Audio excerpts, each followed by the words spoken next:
Mesdames, Messieurs, bonjour. Je suis très heureux de vous retrouver pour cette nouvelle émission Power Boost. Une édition dans laquelle vous risquez de pouvoir gagner des heures de tracteur. On va aussi parler initiative et diversification. Top départ pour cette nouvelle émission Power Boost.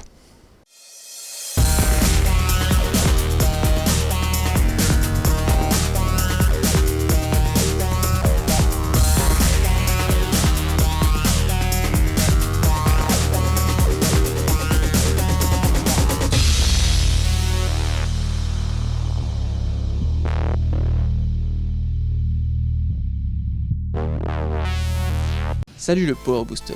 Au sommaire cette semaine, nous commencerons cette émission avec une interview de Jean-Luc Fernandez, directeur général d'Argo France. Dans un second temps, nous partirons à la rencontre de Sophie Provence qui nous parlera plus en détail de sa culture de myrtille. Ensuite, Antoine Henrion nous présentera Sabineuse. Nous sommes également partis à la rencontre de Christophe Robin qui participe aux Journées nationales de l'agriculture. Enfin, nous terminerons cette émission par notre rubrique Les matériels increvables. Alors, tenez-vous prêts, mais avant tout, les news. Chaque année, nous vous révélons quel constructeur a su tirer son épingle du jeu sur les nouvelles immatriculations de tracteurs standards. Ainsi, en 2020, John Deere, New Holland et Fendt arrivaient en tête dans cet ordre. Mais quel groupe domine le marché des tracteurs français sur la durée ? Eh bien, pas de surprise, on retrouve les mêmes acteurs. Sur les 5 dernières années, la marque John Deere arrive en tête avec 5364 nouvelles immatriculations chaque année en moyenne. New Holland termine second avec une moyenne de 4356 unités, tandis que Fendt complète le podium avec 3453 nouveaux tracteurs immatriculés chaque année. Pour donner de la perspective à ces chiffres, ces trois constructeurs représentent une vente de tracteurs sur deux en France depuis 5 ans. On le sait, en 2020, les nouvelles immatriculations de tracteurs ont chuté de 7,5% en raison notamment de la fermeture des concessions lors du premier confinement. Pour autant, une info était passée inaperçue. En effet, l'analyse par segment de puissance révèle une poursuite de la tendance à l'élévation de la puissance moyenne. Alors que le marché recule, le nombre d'immatriculations sur les tranches de puissance allant de 250 à 500 chevaux progresse significativement. J'ai le plaisir de vous annoncer que nous sommes partenaires d'un anniversaire et à cette occasion, vous allez peut-être pouvoir gagner des heures de tracteur sur votre exploitation. Salut Jean-Luc. Bonjour Jean-Paul. Alors c'est vrai que c'est la première fois que je découvre ce nouveau showroom. Effectivement, nous sommes au siège d'Argo France, siège de la filiale du groupe Argo Tractor, sur le site de 4000 m² à côté de Lyon, on a un showroom de 800 m² sur lequel on présente les marques McCormick et Landini. Et puis il y a un anniversaire, mais je te propose qu'on aille le voir devant un tracteur. Avec plaisir. Oui, parce que Jean-Luc, on se retrouve devant ce X7 240 chevaux parce que vous avez un partenariat avec Semences de France. Alors on a un très très beau partenariat avec Semences de France qui appartient au groupe Invivo, sur lequel pour leurs 30 ans, on met en avant notre X7 624, 240 chevaux, auprès de 30 clients Semences de France répartis sur le territoire français. Alors comment ça marche ? C'est simple, on met en avant sur une durée de 3 mois ou 150 heures l'utilisation de notre tracteur et dans ce cadre-là, on met en avant un jeu concours pour que les clients agriculteurs puissent bénéficier de cette expérience client. Alors justement, on a interrogé le directeur général de Semences de France qui nous parle de ce concours. Semences de France, c'est la marque de proximité des semences des coopératives françaises et de leurs adhérents agriculteurs. C'est du Made in France, c'est produit localement, c'est planté localement pour nourrir les hommes et les animaux de nos territoires. Alors cette année 2021 est un peu exceptionnelle puisque Semences de France fête un anniversaire, celui de ses 30 ans. Et pour notre anniversaire, nous avons décidé que c'est nous qui offririons un cadeau un peu original aux utilisateurs de nos semences, un cadeau utile, un cadeau moderne et un cadeau professionnel. C'est là que vient le partenariat avec McCormick, assez original je pense, puisqu'il s'agit de faire bénéficier pour nos 30 ans à 30 agriculteurs utilisateurs de Semences de France d'un essai d'un tracteur dernier cri de McCormick, le X7, pendant 3 mois. Donc, nous verrons tout cela au Cultural et sur Innovagri. Encore une fois, merci à McCormick et bon anniversaire à Semences de France. Jean-Luc, on est devant ce X8 310 chevaux et de l'innovation. Effectivement, Jean-Paul, McCormick, c'est synonyme de forte puissance et d'innovation. Là, on est face à un X8 680, 310 chevaux, qui fait partie, je dirais, du haut de gamme de la gamme McCormick aujourd'hui qui est commercialisée sur le territoire français. Et quand je regarde sous le capot, quand je regarde un peu par là, je me rends compte quand même qu'il y a des composants qu'on connaît bien. Alors nos clients agriculteurs souhaitent des produits éprouvés. C'est pour ça qu'aujourd'hui on utilise sur ce modèle-là un tracteur de 12 tonnes, 310 chevaux, un moteur Beta Power qui est déjà utilisé chez 3 de nos concurrents, qui est largement éprouvé dans l'environnement du machinisme agricole. On a un pont avant Carraro, on a une boîte ZF au niveau transmission sur l'intégralité du tracteur, on a des composants Bosch, et notre innovation, Jean-Paul, c'est que l'on est un des seuls constructeurs aujourd'hui à avoir notre propre usine de cabine. On travaille énormément au niveau recherche et développement au niveau du groupe Argo, puisqu'on met 5% de notre chiffre d'affaires en recherche et développement. Et la partie cabine est très importante pour le confort de l'utilisateur. Et pour le réseau de distribution, vous en êtes où? Alors la force du réseau McCormick aujourd'hui, c'est la prévente. On a un réseau aujourd'hui qui s'étoffe de plus en plus. On est une marque vraiment dynamique. Merci Jean-Luc. Merci Jean-Paul, au plaisir. Vous savez, dans l'émission Power Boost, on aime toujours vous montrer des initiatives intéressantes pour que vous puissiez diversifier vos productions. Cette semaine, on s'intéresse à la production du myrtille en bac. On va s'intéresser aux diversifications possibles et je suis ici en compagnie de Sophie. Bonjour Sophie. Bonjour. Alors, vous diversifiez avec de la myrtille, expliquez-nous un peu. Alors, vous êtes dans un champ de myrtille d'1 hectare où nous avons 4 variétés à différents stades de précocité. Alors, expliquez-moi un peu les différentes étapes de la culture. Alors, la myrtille est mise en place dans des pots de 50 litres avec un terreau qui est acide puisque le système racinaire nécessite une acidité pour son développement. Ensuite, on taille tous les ans au mois de janvier. On sélectionne à peu près 8 tiges principales pour avoir un fruit de bon calibre tous les ans. Vous taillez quand? Vous récoltez quand? Alors la taille se fait au mois de janvier et la récolte débute début juin. Et il y a un peu de souplesse pour la récolte?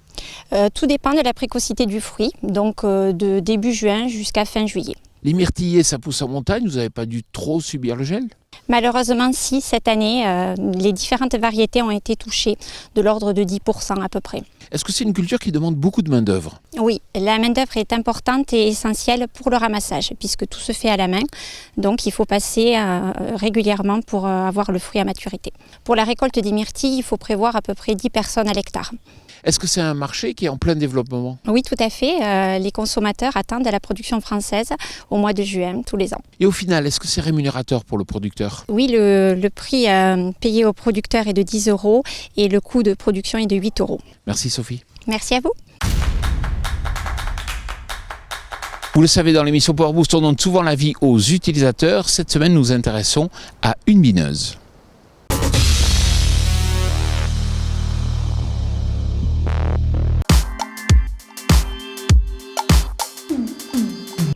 L'exploitation est en agriculture biologique depuis 2015 et donc la bineuse fait partie des matériels qui sont là pour faire ce qu'on appelle le désherbage mécanique, en substitution du désherbage chimique qu'on avait en conventionnel. Et donc la bineuse est quand même l'élément central du désherbage pour beaucoup de cultures, un grand nombre de cultures. Ici on est dans une parcelle de blé qu'on combine puisqu'on sème le blé avec un écartement de 25 entre les rangs. Et donc notre bineuse est adaptée pour biner à 25 cm d'interrang. Alors les avantages, c'est la solidité, c'est le fait qu'on a opté pour un élément par rang. Donc comme on a quelques cailloux, quelques petites pierres, ça permet d'avoir une réactivité à chaque rang. Et puis au niveau technique, performance, c'est une bineuse qui a encore une caméra première génération. On va peut-être la faire évoluer dans ce sens. Et là aussi, on vient d'installer la coupure de tronçon par GPS de façon à ce que les rangs ils se relèvent automatiquement quand on a fini la portion qui était abîmée. Le matériel évolue très vite. C'est un matériel qu'on a depuis 5 ans. Et donc l'évolution des matériels de guidage par caméra fait qu'aujourd'hui il y a des versions un peu plus performantes, mais le constructeur nous propose d'adapter et de mettre à jour en quelque sorte notre matériel dans ce sens. Alors la bineuse fait partie, comme je le disais, des matériels pour le désherbage mécanique. Quand on est en agriculture biologique, on vit avec les mauvaises herbes. Après, c'est une question de tolérance, de fixer des priorités de nuisibilité, des seuils de nuisibilité. Et là, il faut vraiment intervenir pour préserver le potentiel de la culture avec un seuil de nuisibilité des mauvaises herbes contenu par rapport au potentiel de la culture. Vous êtes très nombreux à participer aux Journées nationales de l'agriculture. Nous sommes justement allés à la rencontre d'un jeune agriculteur qui y participe. Le week-end prochain, tenez-vous prêt avec 3 jours pour célébrer le patrimoine agricole français. En effet, les Journées nationales de l'agriculture se dérouleront les 18, 19 et 20 juin 2021. Les Journées nationales de l'agriculture, c'est quelque chose qui me semble important parce qu'on a enfin une journée qui est dédiée à notre métier, qui va être reconnue et c'est l'occasion d'ouvrir nos fermes.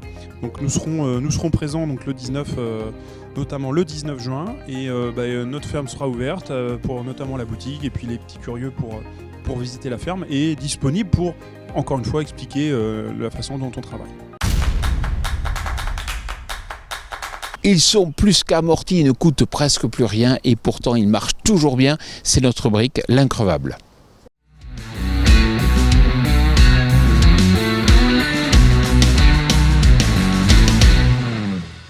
Je vous ai trouvé un Zetor 7245, Jean-Michel Pousset, bonjour. Bonjour. Alors, il a une véritable histoire, vous l'avez eu en pièces détachées ce Zetor ? Voilà. Racontez-moi. Eh ben, j'ai été le chercher à une trentaine de kilomètres d'ici.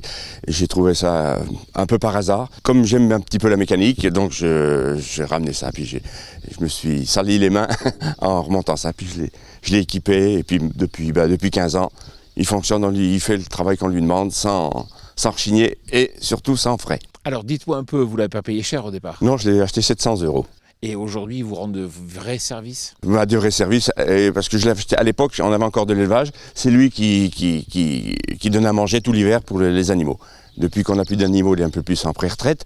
Mais quand il s'agit de lever un truc ou de traîner une fourche, côté puissance sous le moteur ?